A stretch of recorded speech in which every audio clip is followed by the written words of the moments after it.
We're ready for fall. How about you? I can't wait for this kind of weather. Oh, yeah. There's only one thing that we love more than eating food with chopsticks, and that's photography.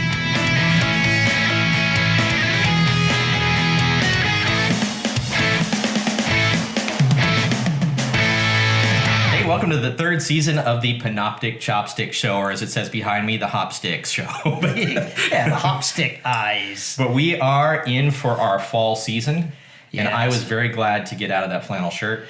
But we look like hipsters. We did, with my little because, beanie. oh my Oh, goodness, man. I'll bet you guys all thought we were like 20 years younger. Those guys are cool hipster Look at how photographers. millennial they are. They're so good. They're a millennial. You know, every you photo know. tells a story. It does. But hey, we are totally excited about this season coming up. We have got some great stuff to show you guys. Yes, we have some incredible activities planned for you to see. We've actually put a lot more into our production value.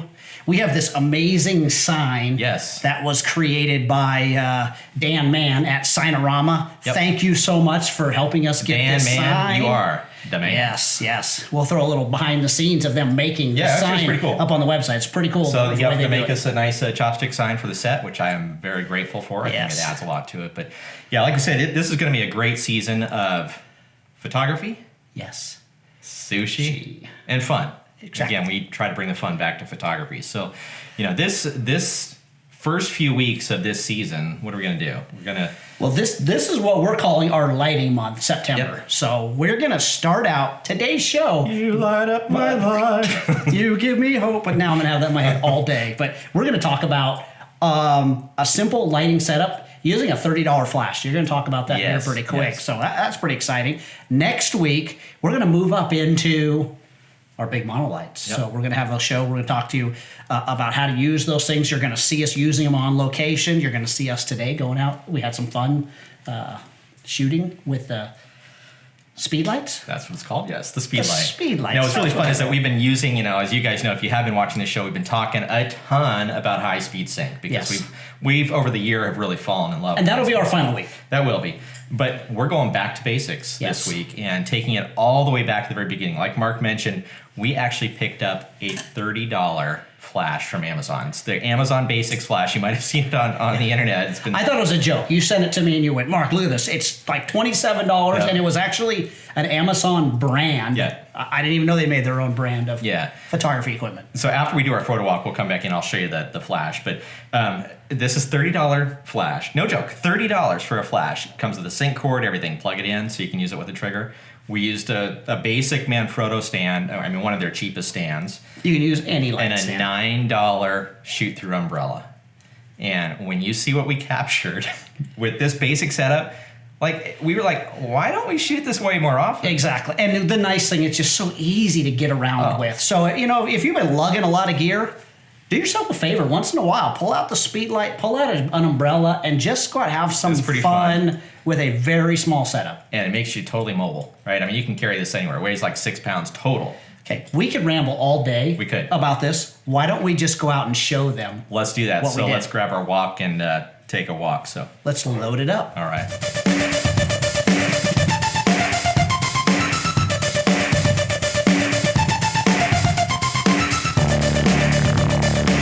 All right, so here we are today, and we are out using some of the most basic equipment. We're actually going back to basics. So a lot of you guys have heard us talk about high-speed sync, all the really cool lighting techniques that we've been teaching recently, but this time we're going all the way back to the beginning, and I've got some super simple equipment out here. So I'm shooting with a shoot-through umbrella. I'm shooting with a $30 flash. This is an Amazon Basics flash. Just picked it up for $30. It's actually the first time that we've shot with it. We're gonna see how it performs. A basic light stand. So really for less than 70 bucks, you can get a setting that you can do fashion or outdoor photography, even studio photography. We often forget just how easy it is to use a simple setup. Plus it's a lot easier to carry. So we've got our beautiful model here, and we are going to just take some shots and see what we end up with. So I'm just got this is a manual flash, by the way. Everything is run manually. I'm using a triggering system. This is a Pocket Wizard, but you could use any type of triggering system. And I'm just gonna raise this a little bit. Whenever you're shooting fashion or portraits, you wanna try to get the light as high and as close as possible to your subject. I've got this light actually set on the 3rd light setting, so I'm just gonna fire off a quick shot. Let's see what we came up with. All right, and right now I'm just doing kind of a headshot. See what this looks like. Beautiful, okay. Good. Actually, it's awesome. We're gonna have you swivel just a little bit. I knew that was coming. Always carry a what do you call that thing? A sandbag.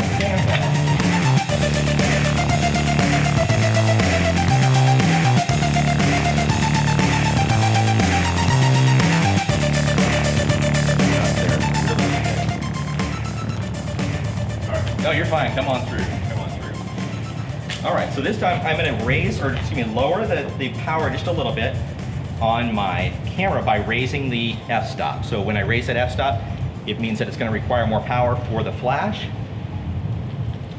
Gives me a little bit of that more fashioning look where there's more contrast doing that. Now I could have on the back of my flash here, this flash is a manual style flash. So this one actually just has these light indicators up and down that will show me the power of that flash. I was shooting at the 3rd indicator. So actually I'm gonna just lower it on the flash itself this time and see what we come up with. And again, this is testing. This is a brand new way of shooting for us. We're used to shooting using bigger lights. But that one actually, I want to boost that power back up again. So I'm going to raise that power up. There we go. Looks fantastic. You're doing a great job. Good, good. Oh yeah, that looks perfect. Now what I'm actually going to do right now, I'm going to shoot a picture without any flash. So I'm going to turn off the trigger here just to show you the difference in what happens when I don't have a flash for the exact same setup. Flash. Now I'm turning it back on. Boom. Amazing difference. You can see it up there on the screen right now, how that actually looks. It just looks great.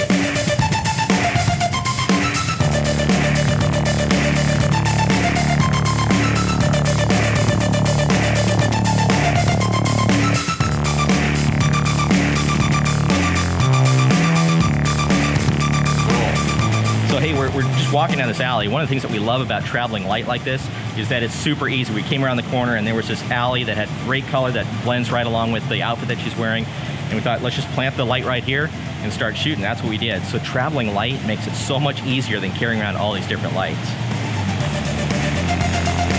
Good, excellent. Perfect.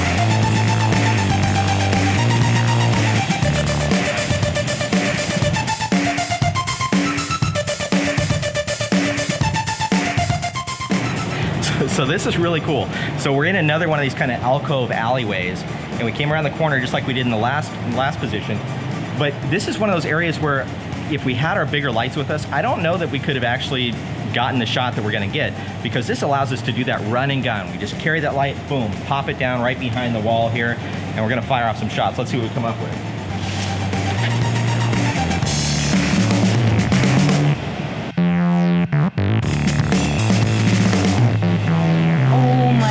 What we were just doing here is we had a really unique situation. I've got pretty strong light actually coming from above that's creating really nice catch lights in our eyes. But what I wanted to do is along this wall that we have some great texture. It's this patterned cement and brick wall.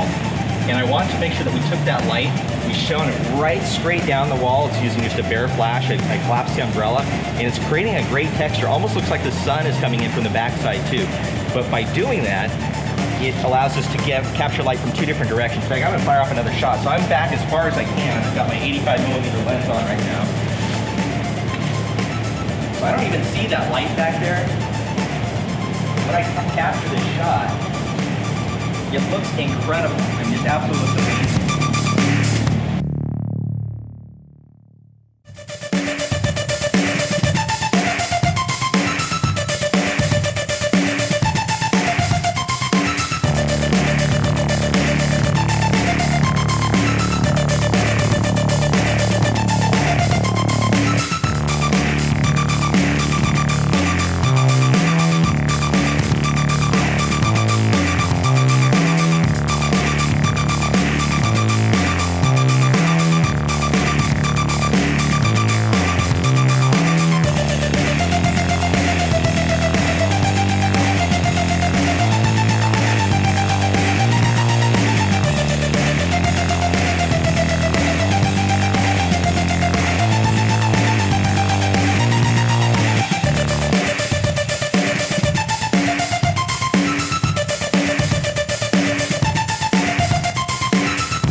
right, so we came back from our photo walk using our super. Which was nice to get out and shoot some photos. It's always fun.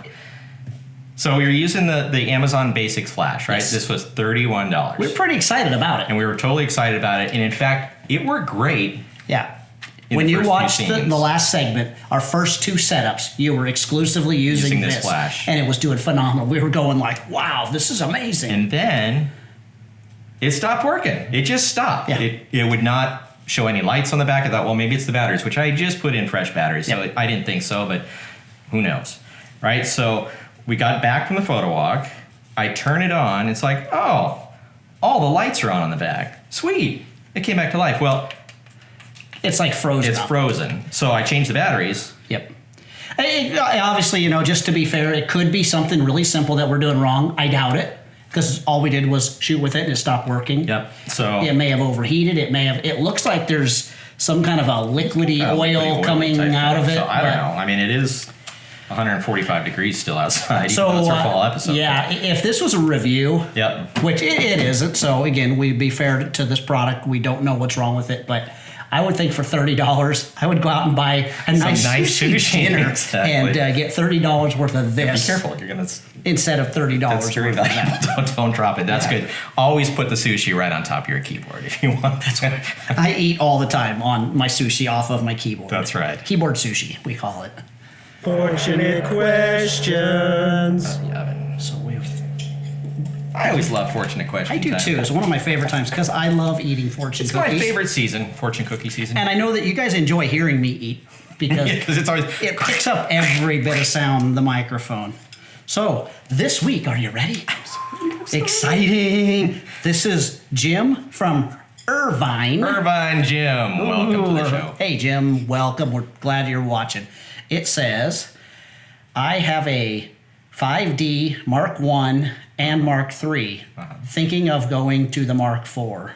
How many cameras is too many? You can never have too many cameras. Jim, what kind of that's question a silly is question. that? Unless you tell your wife how many cameras you have, and then you probably have too many cameras. But no, that is not a bad question. We have a lot of cameras, you and I.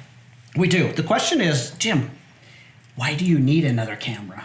Is there something in particular that the Mark IV does, the Mark III doesn't? There always is. So the answer immediately is yes. Yes.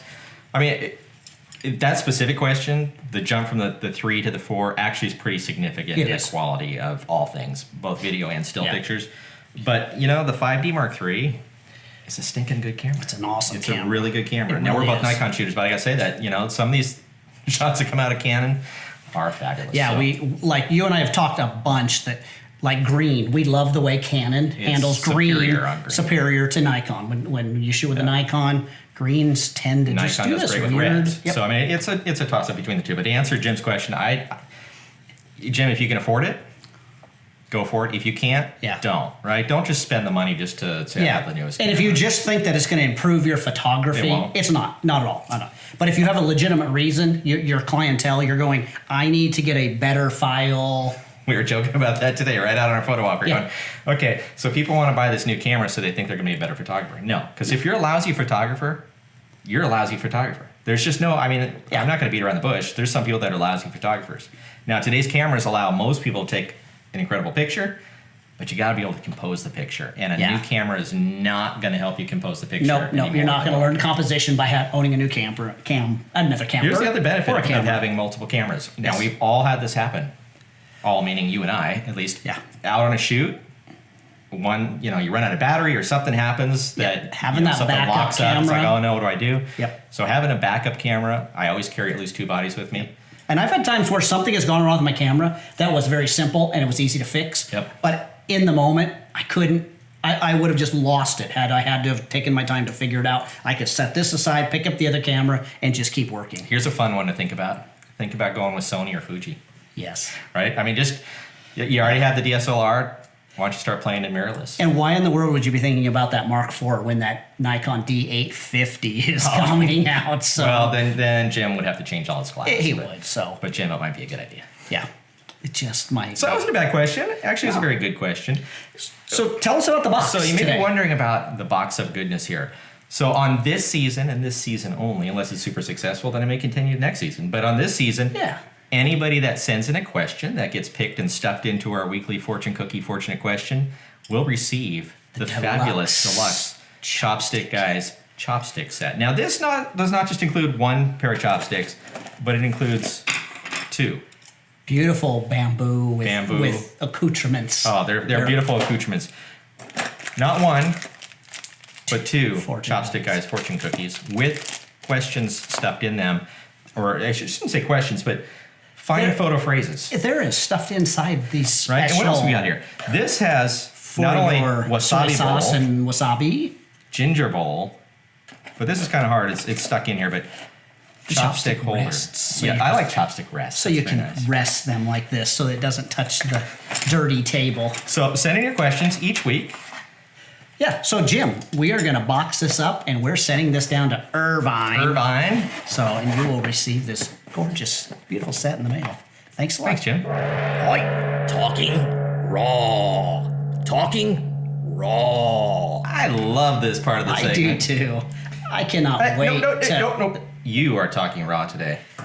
And I got to tell you, we had an incredible sushi lunch before. There was a pre-sushi before our sushi. Did we have great sushi today? Today at McCooney's downtown Sacramento location. Ooh, that was some good stuff. Had the incredible roll, the Annie roll, the Benjamin roll. Benjamin roll. Oh, it was just all great. All of it. That freaky edamame is just to die for.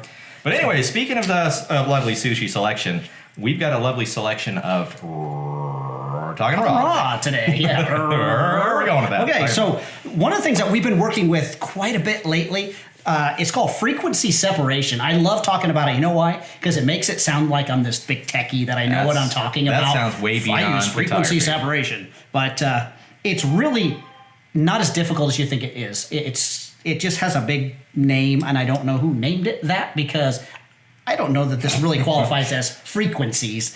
Okay, but what does it do? What are we doing here? This is a way that you can retouch. And most people are using it for skin retouching. I actually have a friend that actually does it a lot for like straightening out clothes. Yep. But it's really simple. I'm going to link at the bottom this week. I'm going to have another video that's going to explain this in depth. You're going to watch me do this. So this is the short version. This is the short version just to talk about what your appetite of what's going on with frequency separation. So when we're using frequency separation, you're not going to watch me today do all of the little behind the scenes stuff. So the first thing, whenever we're working on an image, I always go in, the first thing I do is I grab my spot healing brush tool and I just go in and I just kind of get all the little blemishes off there. When you're retouching, if you're wondering what should be retouched and what shouldn't be retouched, the ethics of retouch is really simple. If it is temporary, remove it. Acne, a cut, whatever it is. That's a good point. I actually never heard that. If it's permanent, leave it. I like that. So you got freckles, moles, all those things, leave them there. Lines, wrinkles, crow's feet, whatever. Leave those things in there unless somebody specifically tells you. So I go in with that tool first, and I get rid of the blemishes. So then what I'm going to do is I'm going to do Control-J or Command-J on a Mac, and I'm going to copy the background layer twice. So I've got 3 copies right on top of each other. I'm going to go ahead and I'm going to turn the first top layer off. First thing I'm going to do, just so we remember this, is I'm going to rename that top layer and I'm going to call it Details. Mm-hmm. So this is going to be my layer that's going to have all my details, and then my middle layer I'm going to name Color. So this is going to be my color layer. So I've named that Color. Okay. First thing I'm going to do is on my color layer, well, before I move on to there, just really quickly, here's what I've done. I've made 2 layers, and I am going to, in the top layer, I am going to retain all of our details, and I'm going to show you how I do that here in a minute. There's a little special way. It's not just a copy of it here in a second. But then my color layer, what I've done is I've said, let's separate the colors from the details. So that's why they call it frequency separation. They say the color is on one frequency, the details are on another frequency. So you're separating. That's where the name frequency separation comes from. Because what happens is we've got a face here, and she's got great skin. One of the things, though, I want to fix on here is the light, how the light is falling on her. It looks a little bit darker underneath her eyes there, where her cheekbones are. We've got some nice highlights, but we might want to extend those highlights and smooth things out. That's all going to be done on that curve, on the color layer. So I'm going to smooth out that, but I'm not going to lose any of the texture of her skin or her face. So here's what I'm going to do. First thing I'm going to do is under Filter, on my color layer, I am going to choose Blur. Gaussian blur. And then with Gaussian blur, I'm just going to start way down here at 0, and I'm going to start bringing it up. And you want to go until just the details in the skin start to disappear. You don't want to go like, 50% and it's just this blurry mess. It's just like where, ooh, the details are gone. So that's where I'm going to set that 6.6 on this image, and I'm going to say okay.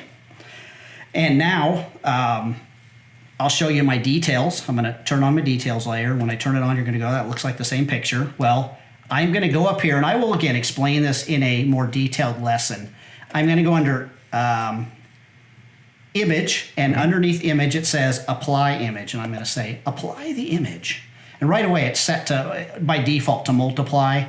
I need to set this to subtract. So once you get to subtract, you're going to go, ooh, that looks terrible. And I am going to choose not the merged layer, but the color layer. And I have to set my scale. I'm going to set that to 2. And I'll explain this in the more detailed lesson. 128, which is turning it to gray, which is the number for gray. So now you've kind of see this weird outline of her. And I'm just going to go say, okay, and I'm going to apply that right now. So you're still going to go, that's kind of strange. I am going to set my blending mode from normal down to vivid light. Sorry, linear light. There it is. So now what I've done is I've brought all the details back. So if I turn the color layer off, so you can see underneath how it's kind of blurred, it's kind of made that skin really nice. So that's kind of step one. Really quickly, on this color layer, I am going to go in my toolbar here, and I am going to select my color mixer brush. So once I grab my color mixer brush, so now I've grabbed my color mixer brush. And with my color mixer brush, you can start seeing that I'm going to select that and see how that's now making that skin look great there. So I can work this around. I can mix up into the eyes here where I can get a little bit of the dark spots underneath the eyes gone.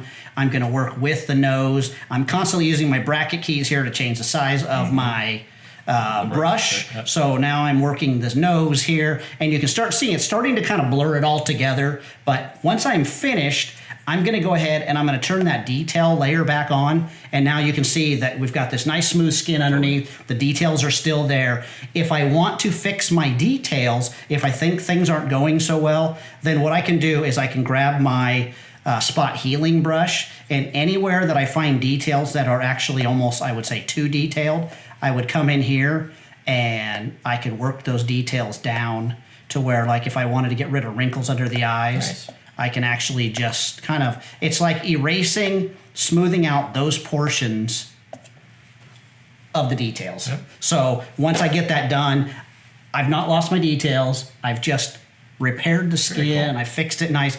After a while, it doesn't really take that long. A lot of people have action files set up that they can sit and run one action file, and then all they have to do is do their mixer brush and play with their details, and they're done. It seems like it's very complicated. If you're not using Photoshop a lot, it will feel that way. But those of you that have been using Photoshop for a while, it's something that makes sense. Very cool. It's frequency separation. It's a cool little thing. I'm definitely looking forward to seeing that in more in-depth video, and definitely check it out when it comes on. We'll alert everybody that it's there. Yes.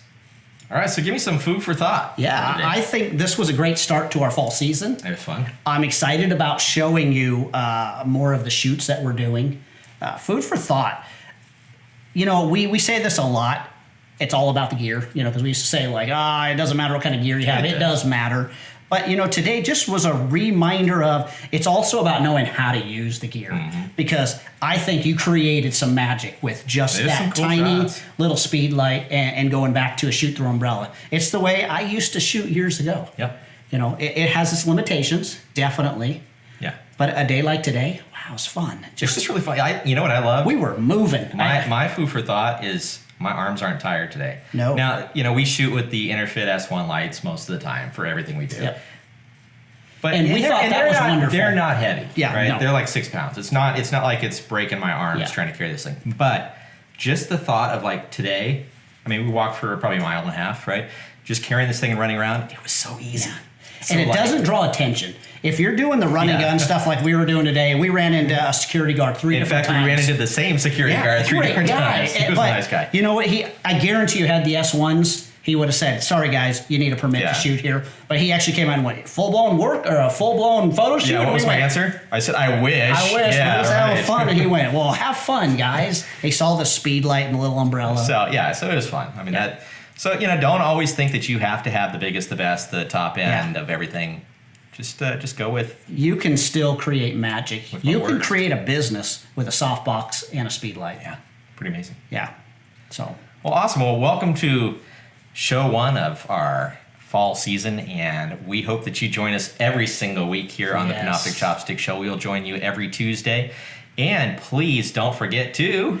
Say sushi. That's right. And also, don't forget to like and subscribe. That's actually where I was going, but you can say sushi too. I just want more sushi. No, but don't forget to like and subscribe to our channel. You can go ahead and hit the bell as well, and that will alert you every time that we put out something new. So it'll alert you when we put out this new frequency separation video. Yes. As well. So if you want to know about frequency separation, whatever side the bell is on, hit the bell right now. Ring the bell. But also, just don't forget, say sushi. All right, everybody, have a great week.